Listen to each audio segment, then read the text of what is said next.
Class 9th third chapter gravitation को discuss करते हैं। सबसे पहले इसमें न्यूटन्स लॉ ऑफ ग्रेविटेशन आएगा। न्यूटन के बारे में आप सभी लोगों ने पढ़ा हुआ है। That he was sitting under a tree and a Apple fall upon on his head. यही जो एक्सपेरिमेंट था, इससे उनका मन में एक थॉट आया कि कोई ऐसी ताकत होगी, कोई ऐसा फोर्स होगा जो अट्रैक्ट करता है ऑब्जेक्ट्स को अपनी तरफ।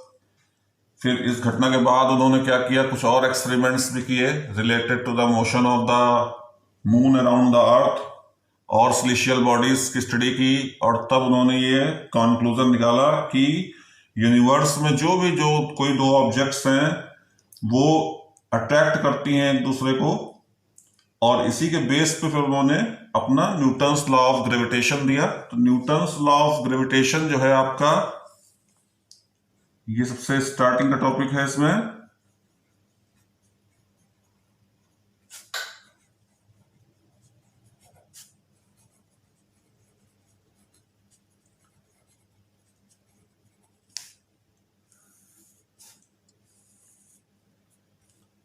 That every particle in universe attracts every other particle with a force। और साथ में उन्होंने ये भी बताया कि जो भी दो पार्टिकल्स या बॉडीज की बात होगी, जो फोर्स होगा इस तरह से, suppose there are two bodies A and B having masses m1 and m2 and they are at a distance of r। यहां पे जो डिस्टेंस मेजर की जाएगी that will be measured from the centre of the bodies, उनके centre से ही major होगी। तो उन्होंने ये स्टेटमेंट दिया लॉ ऑफ ग्रेविटेशन का कि जो फोर्स एक्ट करता है that is directly proportional to the masses. ये जो मासेस हैं इनके डायरेक्टली प्रोपोर्शनल होगा इनके प्रोडक्ट के, और जो डिस्टेंस है ये r डिस्टेंस है, इसके स्क्वायर के इनवर्सली प्रोपोर्शनल होगा।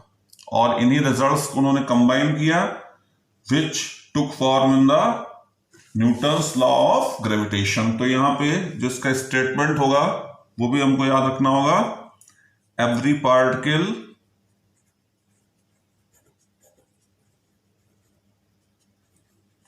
In the universe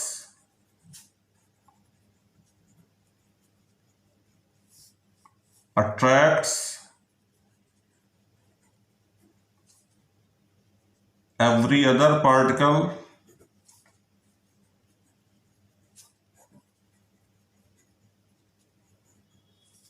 with a force which is directly proportional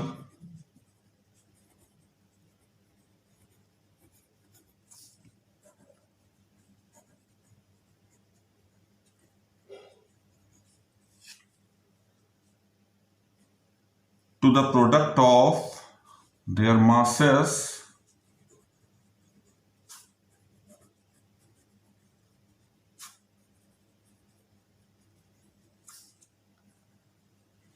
and inversely proportional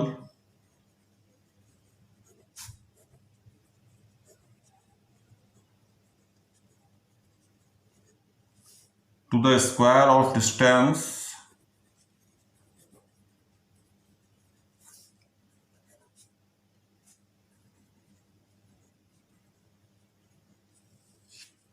between them।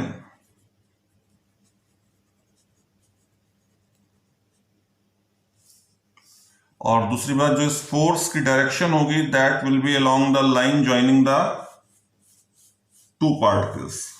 दो पार्टिकल्स को जो ज्वाइन करने वाली लाइन है, इसी के अलोंग ये फोर्स एक्ट करेगा।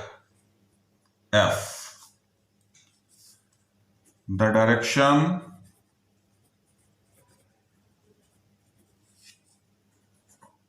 of the force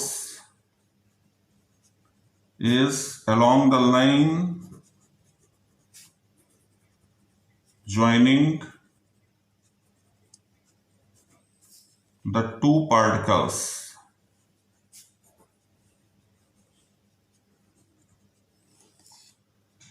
अब इसको मैथमेटिकल फॉर्म में अगर हम लिखें तो force is directly proportional to the product of their masses. ये आपका स्टेटमेंट था, प्रोडक्ट ऑफ देयर मासेस, तो F is proportional to m1 into m2। और उसके बाद में क्या था, it is inversely proportional to the square of distance between them. Distance क्या है r, इसका स्क्वायर कर देंगे, r स्क्वायर हो जाएगा। F is proportional to 1/r²। इन दोनों रिजल्ट्स को कंबाइन कर दें तो कंबाइन में हम समझते हैं दैट लेफ्ट हैंड साइड में जो कॉमन क्वांटिटी वही रहती है एंड RHS इज मल्टीप्लाइड, ये क्वांटिटीज मल्टीप्लाई हो जाती हैं, तो F is proportional to m1 m2/r² और F will be equal to G m1 m2/r²। So it is the formula for Newton's law of gravitation.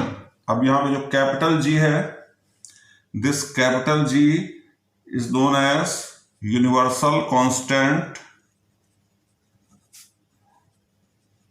of gravitation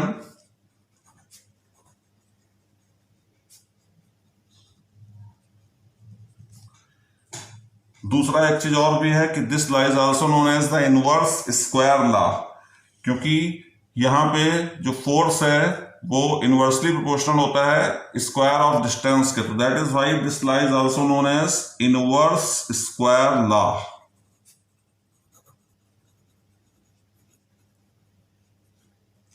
तो ये आपका Newton's law of gravitation हो गया। अब यहां पे जो कांस्टेंट्स हैं उनकी कुछ वैल्यूज होंगी। अब इसको यूनिवर्सल लॉ ही क्यों कहते हैं, क्योंकि ये लॉ जो है it exist everywhere in universe. चाहे हम सिलिशियल बॉडीज की बात करें, चाहे प्लैनेट्स की बात करें, चाहे अर्थ पे जो ऑब्जेक्ट्स हैं उनकी बात करें, सब जगह अप्लाई होता है। That is why the law is known as the universal law of gravitation. और दूसरा ये कि इसका सिग्निफिकेंस क्या है, इसका यूज क्या है भाई, रेनफॉल वाटरफॉल आपका होता है इसी की वजह से होता है।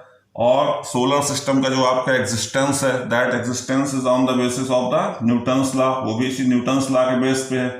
एटमॉस्फेयर जो आपकी अर्थ सरफेस के पास में है उसको भी होल्ड करने के लिए ये फोर्स रिस्पॉन्सिबल है, और वाटर फ्लो करता है रिवर में, वहां पे भी ये रिस्पॉन्सिबल है। It means it is the most important law in nature. तो ये आपका यूनिवर्सल कांस्टेंट ऑफ ग्रेविटेशन यहाँ पे G रहेगा, और जो G की वैल्यू होगी that will be equal to the 6.67 into 10⁻11 newton metre square per kilogram square. इसका कैलकुलेशन भी अभी हम आपको आगे दिखा देंगे, but you have to learn this digit that it is equal to 6.67 into 10⁻11 newton metre square per kilogram square. अब Newton's law के साथ साथ कैपलर्स के भी लॉज हैं, जिनको भी हम इसी टॉपिक में डिस्कस कर लेते हैं। कैपलर्स ने भी अपने लॉज दिए थे। He has given the 3 laws related to the celestial bodies. उन्होंने भी प्लैनेट सिस्टम के लिए 3 लॉज दिए थे अपने। He was a German scientist. तो यहां पे कैपलर्स लॉज की भी बात कर लेते हैं साथ में।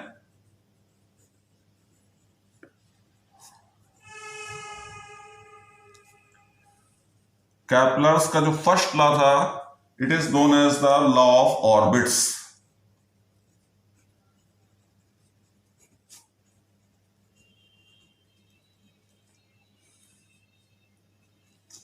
लॉ ऑफ ऑर्बिट्स उन्होंने बताया था कि that all planets move in elliptical orbits. Ellipse के बारे में आपने पहले पढ़ा होगा, अगर नहीं भी पढ़ा था तो मैं यहां पे एक इलिप्स का डायग्राम बना देता हूं, इससे आपको क्लियर हो जाएगा।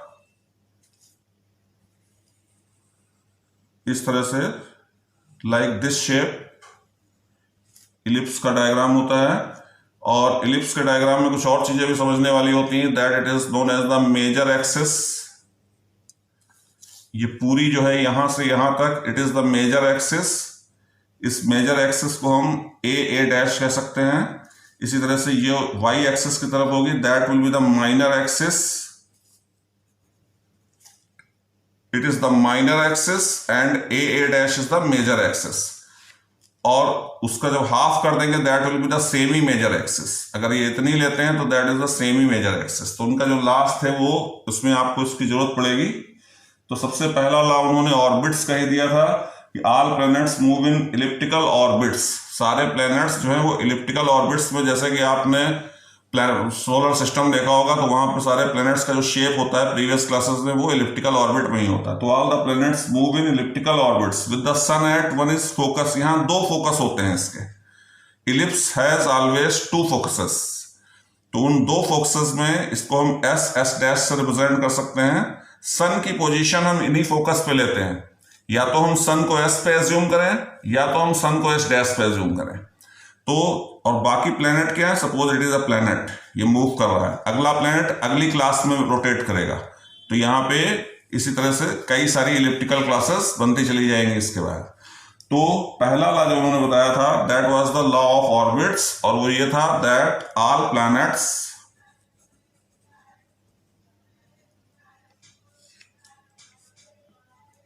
Move in elliptical orbits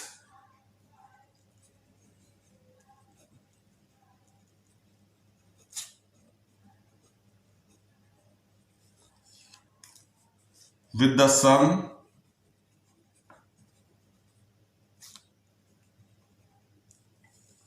at one of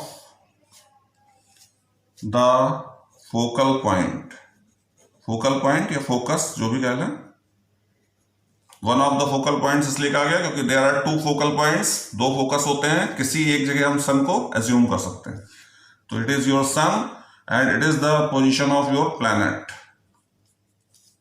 and S is sun। तो ये आपका फर्स्ट लॉ हो गया।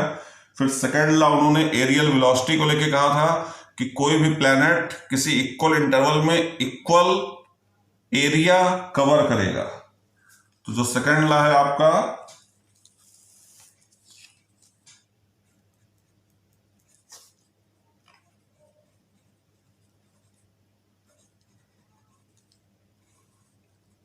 इसको लॉ ऑफ एरिया भी कहते हैं, लॉ ऑफ एरियल वेलोसिटी भी कहते हैं। तो सबसे अच्छा तो ये है कि हम स्टेटमेंट को अगर शॉर्ट में लिखना चाहते हैं तो हम इस तरह से लिख सकते हैं the areal velocity of a planet remains constant. ये शॉर्टेस्ट स्टेटमेंट है। अब एरियल वेलोसिटी हुई क्या, इसको एक हम फिर से छोटे से डायग्राम से समझ सकते हैं कि इस तरह से ये आपका एक इलिप्टिकल ऑर्बिट हो गया, ये सन की पोजीशन हो गई। सपोज कोई भी प्लैनेट 1 आवर में इतनी डिस्टेंस कवर कर रहा है, 1 आवर में वो इतना मूव कर रहा है, इसको हम सन से ज्वाइन कर दें तो जो ये एरिया आपका होगा, और फिर नेक्स्ट 1 आवर में कहीं पे वो इतना मूव कर रहा है, इसको भी हम सन से ज्वाइन कर दें तो जो ये एरिया बनेगा, these two areas will be equal. तो एरियाज ये इक्वल टाइम में कवर कर रहा है। अगर ये टी टाइम में मूव कर रहा है तो इतना यहां से यहां तक भी वो टी टाइम में ही जा रहा है। तो एरियल वेलोसिटी कांस्टेंट होने का मतलब ये हुआ कि इक्वल टाइम में प्लैनेट इक्वल एरिया कवर करेगा। जैसे हम वेलोसिटी की डेफिनेशन देते थे तो क्या होता था, डिस्प्लेसमेंट अपॉन टाइम। तो यहाँ पे एरिया अपॉन टाइम कहेंगे तो that will be called as areal velocity, उसको हम एरियल वेलोसिटी का नाम देंगे। तो हम ये कह सकते हैं कि इसका कुछ नेम रख दें, ए बी सी डी। तो एरिया ए एस बी, अगर टाइम इंटरवल इक्वल है तो area A S B will be equal to the area C S D. और ये एरिया क्योंकि वो इक्वल टाइम में कवर कर रहा है तो हम ये कह सकते हैं कि that areal velocity is constant. तो ये आपका सेकंड लॉ हो गया। प्लस थर्ड लॉ की अगर बात करें,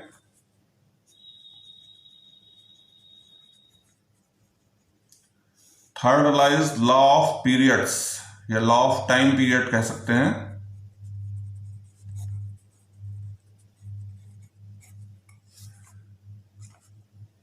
ऑर्बिटल पीरियड किसी प्लेनेट का, ऑर्बिटल पीरियड मतलब प्लैनेट एक कंप्लीट रोटेशन में कितना टाइम लेता है, that is the orbital period.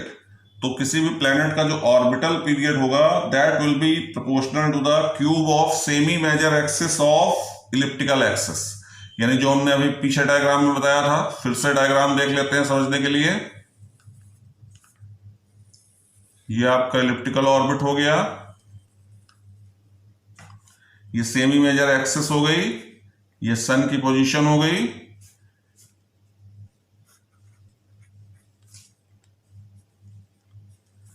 तो इस प्लैनेट सपोज यहां से स्टार्ट कर रहा है पॉइंट ए से, तो यहां से यहां तक आने में जो टाइम लगेगा that will be the time period, वही उसका ऑर्बिटल पीरियड बोला जाता है।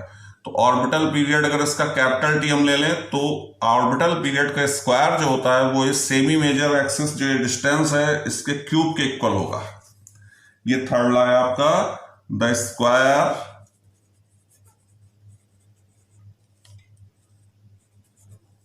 of the orbital speed, orbital period, orbital period means capital T, जिस टाइम पीरियड में वो एक रिवोल्यूशन अपना कंप्लीट करता है, the square of orbital period of any planet is proportional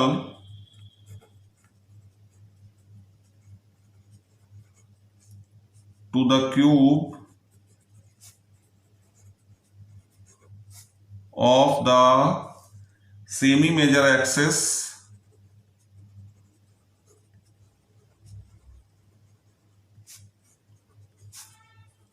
of the elliptical axis।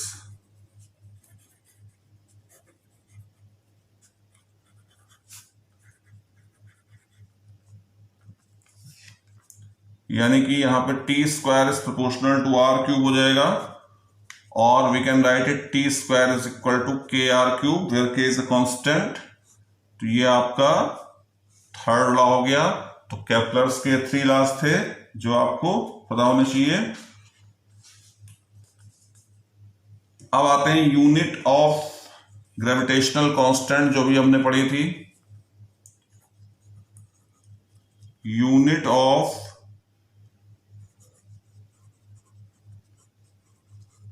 Gravitational constant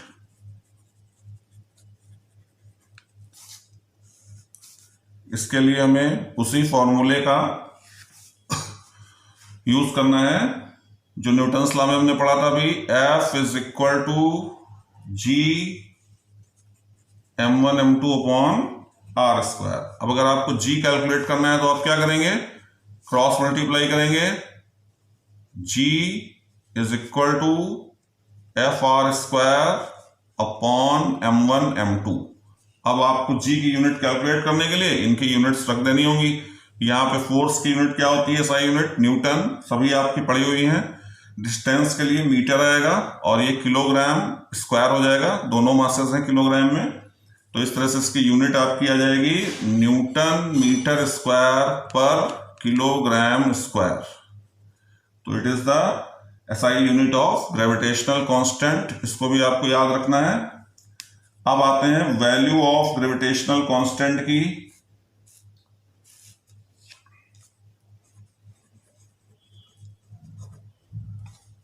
value of gravitational constant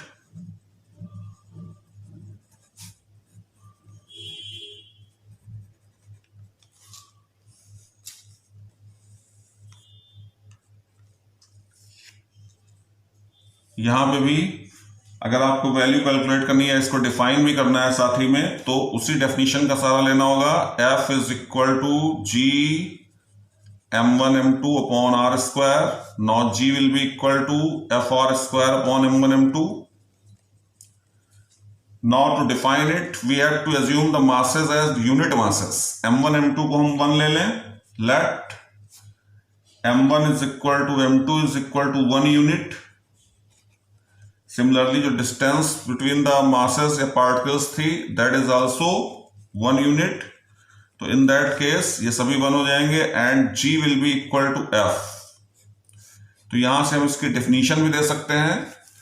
define करने के लिए हम ये कह सकते हैं कि gravitational constant G is equal to the gravitational force, और कंडीशन क्या होगी, which acts between two bodies of unit mass separated by a unit distance. तो इसकी डेफिनेशन भी ध्यान रखिएगा, डेफिनेशन भी पूछी जा सकती है। तो इसको डिफाइन करते हैं, the gravitational constant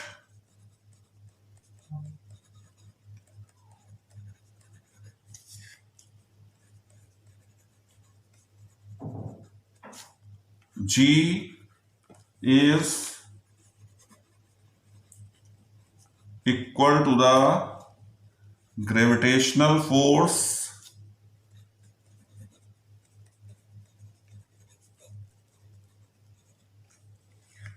which acts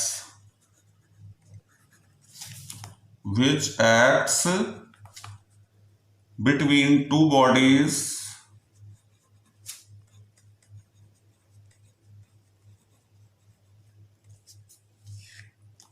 of unit mass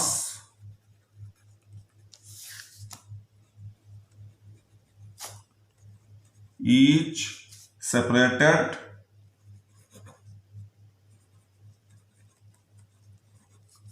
from other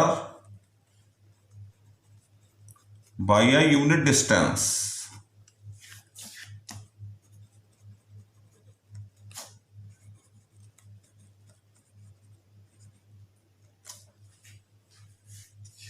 तो ये आपको डेफिनेशन भी हो गई। अब इसके बाद में आते हैं, एक चीज यहां पे और समझ लेते हैं कि जो value of gravitational constant G है, it is independent of the nature, size and mass of the bodies. यानी कि जो हमने दो बॉडीज M1 M2 ली थी, ये उनके मास पे, उनके नेचर पे, उनके साइज पे डिपेंड नहीं करती है। किसी का साइज कम ज्यादा हो सकता है, और दूसरी बात, ये किस स्पेस में कहां पे रखी गई पार्टिकल्स बॉडीज को उस पर डिपेंड नहीं करेगा, और उस टाइम पे भी डिपेंड नहीं करेगा जिसके लिए फोर्स को हमने कंसीडर किया है। तो it is a universal constant of gravitation. इसके बाद में centre of mass and centre of gravity, दो वर्ड्स आपके साथ आएंगे। एक आएगा सेंटर ऑफ मास, दूसरा आएगा centre of gravity.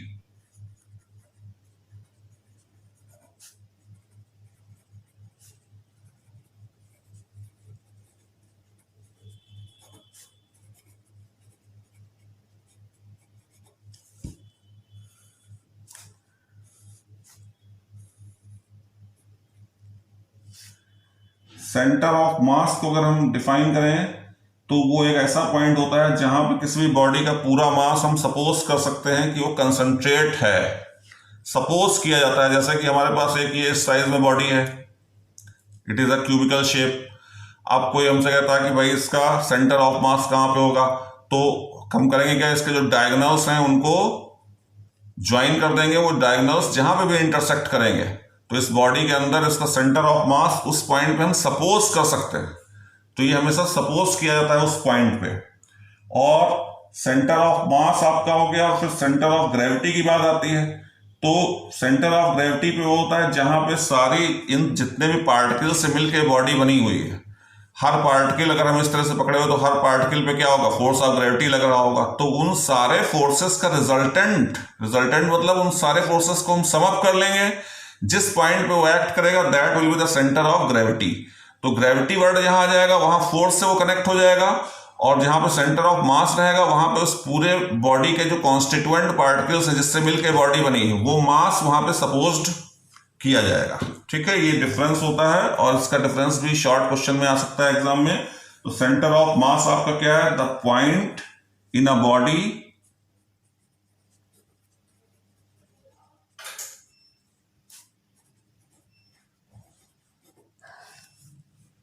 where its mass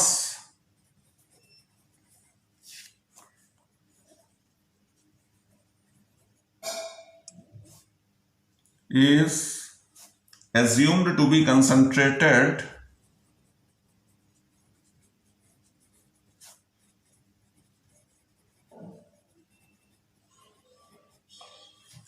is called its center of mass.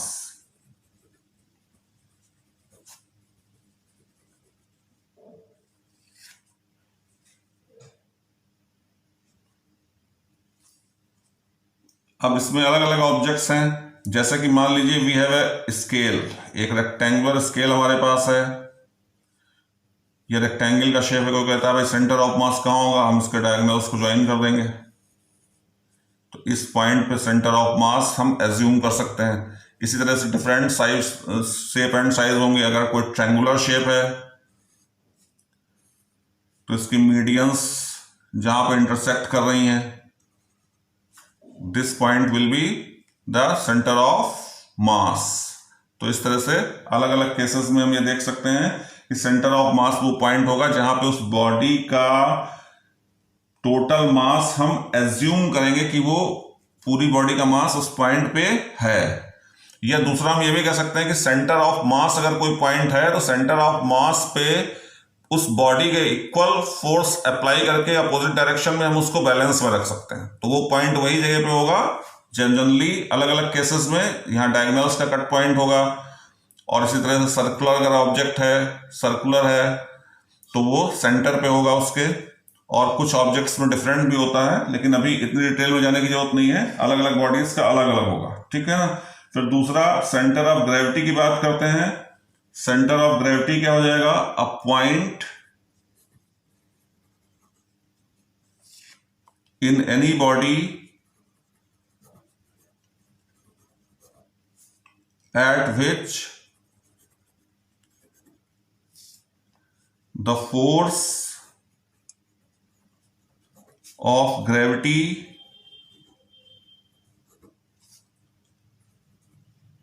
on the whole of the body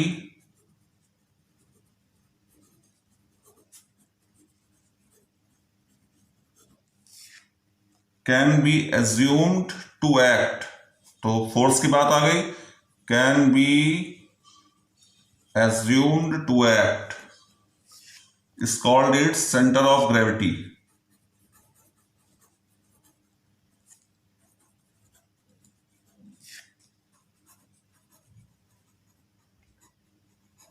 अब इसको हम इस तरह से समझ सकते हैं कि सपोज कोई हमने बॉडी ले ली, कोई सर्कुलर ऑब्जेक्ट ले लिया, इस तरह से कोई डिस्क ले ली, डिस्क सभी ने देखी होगी। अब इसमें क्या है, जो ये डिफरेंट पॉइंट्स हैं इन पे क्या होगा, अगर इसमें ये मास, पूरा मास है बीच में, ये ओपन नहीं है, it is not a ring, ये सर्कुलर डिस्क के फॉर्म में, यानी पूरा मास से बनी हुई है। अब इसमें सारे पॉइंट्स का वेट डाउनवर्ड एक्ट करेगा, इस तरह से नीचे की तरफ हर पॉइंट से। अब इन सारे फोर्सेस का हम रिजल्टेंट निकाल लेंगे, तो वो जिस पॉइंट पे रिजल्टेंट मीन्स सबको सम कर लेंगे, वो जिस पॉइंट पे एक्ट करेगा that will be the centre of gravity. तो आपने यहां पे देखा कि दैट सेंटर ऑफ ग्रेविटी और सेंटर ऑफ मास में एक फोर्स का डिफरेंस होता है। सेंटर ऑफ मास में हम उसके पूरे मास को उस पॉइंट पे एज्यूम करेंगे, लेकिन वहां फोर्स से कोई लेना देना नहीं है। और सेंटर ऑफ ग्रेविटी में वो पॉइंट होगा जहां पे सारे कॉन्स्टिट्यूएंट पार्टिकल्स का जो रिजल्टेंट फोर्स है, वेट है, वो एक्ट कर रहा होगा। तो that will be a single point, दोनों ही केसेस में सिंगल पॉइंट होगा, लेकिन इसमें फोर्स को काउंट करेंगे, फोर्स के बेसिस पे उसका कैलकुलेशन होगा। तो ये आपका हो गया centre of mass and centre of gravity. Next topic आता है हमारा acceleration due to gravity. Acceleration के बारे में आप लोगों ने पहले पढ़ा।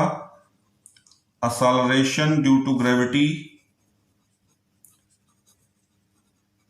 it is represented by the symbol small g। Acceleration due to gravity क्या है, acceleration produce in a freely falling body. कोई भी बॉडी अगर फ्री फॉल कर रही है तो उसमें जो भी हीवेनली बॉडी या कोई बड़ी बॉडी से जो उसका अट्रैक्शन है, उसकी वजह से जो असैलरेशन उसमें जनरेट होगा that will be the acceleration due to gravity. तो ये आपका जो लीनियर मोशन थी, या कोई बॉडी अर्थ पे प्लेन पे मूव कर रही, जहां पे जो ए था वो यहाँ जी से रिप्लेस हो जाएगा। तो इसी तरह से जब इक्वेशन ऑफ मोशंस को भी हम आगे डिस्कस करेंगे तो that forms will also changed, वो भी चेंज हो जाएंगे। और वर्टिकल मोशन और के लिए हॉरिजॉन्टल मोशन में हम ए को रिप्लेस कर देंगे जी से। तो इसको भी हम डिफाइन करते हैं। असलेशन ड्यू टू ग्रेविटी क्या है? The असलेशन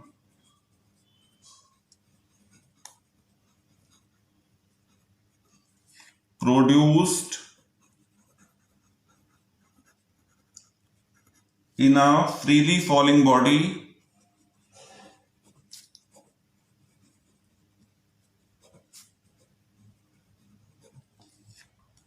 due to the gravitational pull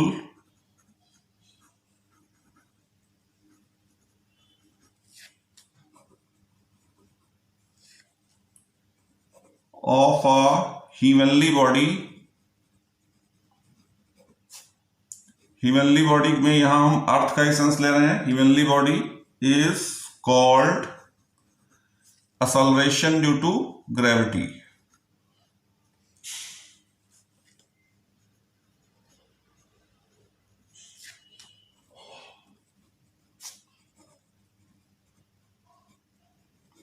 Acceleration due to gravity is represented by small g। It is also a vector quantity। ये भी एक वेक्टर क्वांटिटी है। Vector means for its representation we must need magnitude and direction both. अब इसके बाद में अगर हमें acceleration due to gravity of earth calculate करना है तो उसी न्यूटन्स लॉ की हेल्प से करेंगे।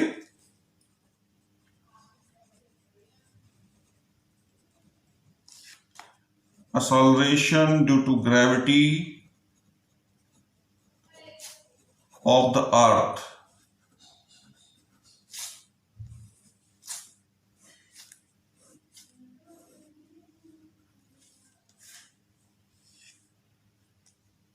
तो इसकी भी डेफिनेशन वही हो जाएगी। Acceleration produced in a body due to the gravitational pull of earth near its surface is called acceleration due to gravity। अब इसको कैलकुलेट करने के लिए जो न्यूटन्स लॉ हमने पढ़ा, F is equal to G m1 m2 upon R square. अब यहां पे हम देखते हैं कि अगर बॉडी अर्थ सरफेस के नियर है,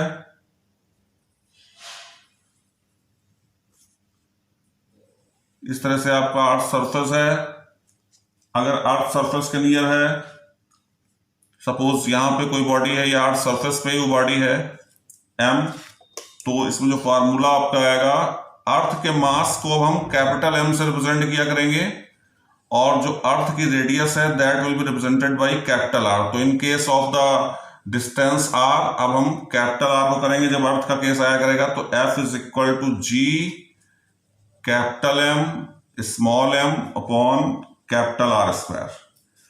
ये आपका एक इक्वेशन हो गया। और इसी तरह से जो दूसरा इक्वेशन एक आपने पहले ही पढ़ रखा है, that F is equal to mg, it is the gravitational force of the earth. इसको ले लेंगे, इन दोनों इक्वेशंस को कंपेयर कर देंगे, इक्वल कर देंगे आपस में। तो mg is equal to g m upon r square and this m will be cancelled out. तो you will get the value of acceleration due to gravity in terms of the gravitational constant mass of earth। इसको m suffix में e भी use करते हैं, radius के लिए भी r e use कर सकते हैं। आप सिंबल्स में चाहें तो r e और m e भी लिख सकते हैं, सफिक्स में लिखा जाएगा इस तरह से। तो that will be the acceleration due to gravity due to earth. और अगर इसकी वैल्यू की बात करते हैं तो that will be nearly 9.8 metre per second square. It is a theoretical value. Practical अगर आप लैब में करेंगे तो एग्जैक्ट कभी नहीं आती, 9.7 आ सकती, 9.9 भी आ सकती, 9.6 भी आ सकती है। तो वैल्यू इसकी जो होगी g is equal to 9.8 metre per second square near the earth surface, but in experiments it can vary by points. कुछ पॉइंट्स से ये वेरी हो सकता है।